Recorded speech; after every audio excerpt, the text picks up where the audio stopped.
இந்த காணொளி ஊடாக இலங்கையின் தகவலறியும் சட்டம் பற்றிய தகவலை அறிந்து கொள்வோம். இலங்கையின் தகவலறியும் சட்டம் 2016ஆம் ஆண்டு 12ஆம் இலக்க சட்டத்திலே நடைமுறைப்படுத்தப்பட்டது. இதன் மூலமாக மக்களுக்கு தேவையான பொது தகவல்களை அரசாங்கத்திடமோ அல்லது அரசாங்கத்தின் கட்டுப்பாட்டில் உள்ள நிறுவனங்களிடமோ பெறுவதற்கான உரிமையை உறுதி செய்யும் ஒரு சட்டமாக இது அமுல்படுத்தப்பட்டது.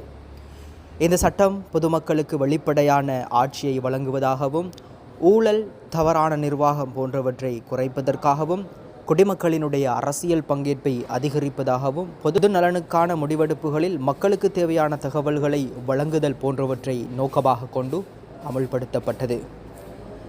இந்த சட்டத்தின் மூலமாக அரசாங்க அமைச்சுகள், துறைகள், உள்ளூராட்சி அமைப்புகள், அரச பாடசாலைகள், பல்கலைக்கழகங்கள், அரசாங்க நிறுவனங்கள் போன்றவற்றின் தகவல்களையும் பொதுமக்கள் நலனுக்காக செய்யப்படும் திட்டங்கள், செலவுகள், ஒப்பந்தங்கள், ஆவணங்கள், அறிக்கைகள் போன்ற தகவல்களையும் தங்களுக்கு தேவையான தனிப்பட்ட விவரங்களையும், உதாரணமாக நில ஆவணம் தொடர்பான தகவல்கள், நலத்திட்ட விவரங்கள் போன்றனவற்றையும் பெற்றுக்கொள்ள முடியும்.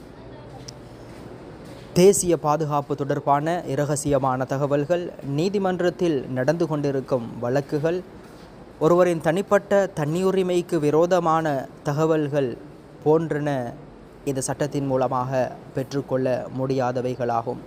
இந்த சட்டத்தை எப்படி நாம் பெற்றுக்கொள்வது? தகவலறியும் சட்டத்தை பெற்றுக்கொள்வதற்காக தகவலறியும் விண்ணப்பம் ஒன்றை நாம் நிரப்ப வேண்டும்.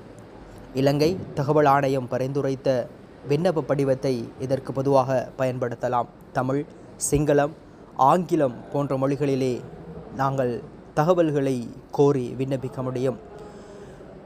தகவல் அதிகாரியிடம் ஒவ்வொரு துறைகளிலும், ஒவ்வொரு அமைச்சுகளிலும், அலுவலகத்திலும் இருக்கக்கூடிய தகவல் அதிகாரி நியமிக்கப்பட்டிருக்கிறார். அவரிடம் இந்த அறிக்கையை, நாங்கள் பூரணப்படுத்திய அறிக்கையை வழங்கி இதனை சமர்ப்பிக்க முடியும்.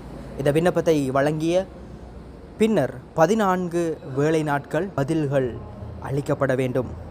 தேவையென்றால் 10 நாட்கள் கூடுதல் நேரம் கோரலாம் என்பது கவனிக்கத்தக்கதாகும்.